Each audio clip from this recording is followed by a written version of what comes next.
Hello my dear family, welcome back to Super 6. இன்னைக்கு Super 6ல நம்ம என்ன பார்க்க போறோம் அப்படினா ஒரு 6 everyday English expressions தான் நம்ம பார்க்க போறோம். If you are ready, let's get started.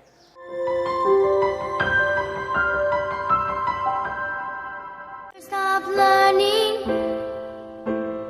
never stop growing, never stop seeking the brightest star. Number 1 in our list is காலையிலேருந்து இந்த ஏரியாவில் பவர் இல்லை, பக்கத்தில் ஏதோ டிரான்ஸ்ஃபார்மர் வெடிச்சிருச்சு அப்படின்னு சொல்லுவோம் இல்லையா? ஸோ இதை இங்கிலீஷில் எப்படி சொல்லலாம் அப்படின்னு பார்க்கலாம். தெர் இஸ் நோ பவர் அப்படின்னா இப்போ பவர் இல்லை அப்படின்னு சொல்கிறது. காலையிலேருந்து இல்லை அப்படின்றத நம்ம சொல்லும்போது there has been no power since morning அப்படின்னு சொல்லணும்.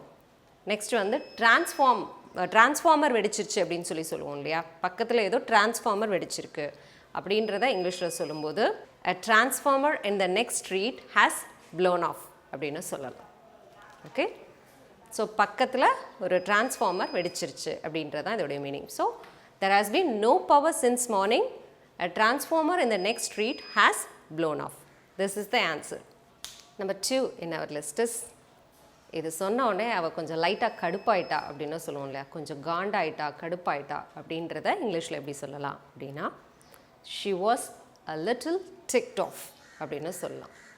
She was a little ticked off.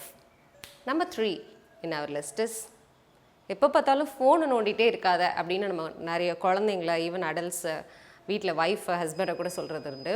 So அந்த மாதிரி சொல்கிறதுக்கு டோன்ட் ஃபிடில் வித் யோர் மொபைல் அப்படின்னு சொல்லலாம். Don't ஃபிடில் with your mobile. Number 4 in our list is, எனக்கு தெரியுன்றது அவனுக்கு தெரியுமா? எனக்கு தெரியுன்றது அவனுக்கு தெரியுமா? இது இங்கிலீஷில் எப்படி கேட்கலாம் அப்படின்னா does he know that I know? does he know that I know அப்படின்னு கேட்கலாம். Number 5 in our list is, don't go there, she will bite your head off. இதோட மீனிங் என்னன்னு தெரியுமா? அங்கே போயிடாத, யாராவது பயங்கர கோபத்தில் இருக்கிறாங்க அப்படின்னா நம்ம சொல்லுவோம், யாரையாவது வார்ன் பண்ணுறதுக்கு சொல்லுவோம், இப்போ நீ போயிடாத, போனேன்னா அவ்வளோதான், அவள் பயங்கர கோபத்தில் இருக்கிறா, அவன் மேலே எரிஞ்சு விழுந்துருவா. ஸோ அந்த மாதிரி சொல்லுவோம் இல்லையா? அதை இங்கிலீஷில் சொல்கிறதுக்கு இந்த எக்ஸ்ப்ரெஷனை நீங்கள் யூஸ் பண்ணிக்கலாம். Don't go there, she will bite your head off அப்படின்னு சொல்லலாம். The last and final one is, ஏன் இப்படி சொல்கிறீங்க, இதை நான் உங்ககிட்ட இருந்து எதிர்பார்க்கல அப்படின்னு சொல்லுவோம். ஏன் இப்படி சொல்கிறீங்க, இதை நான் உங்ககிட்ட இருந்து நான் எதிர்பார்க்கல அப்படின்னு நம்ம வெக்ஸாகி ஒருத்தர்கிட்ட சொல்கிறதுக்கு இங்கிலீஷில் why would you say that? I'm sorry, I didn't expect this from you அப்படின்னு சொல்லலாம். why would you say that?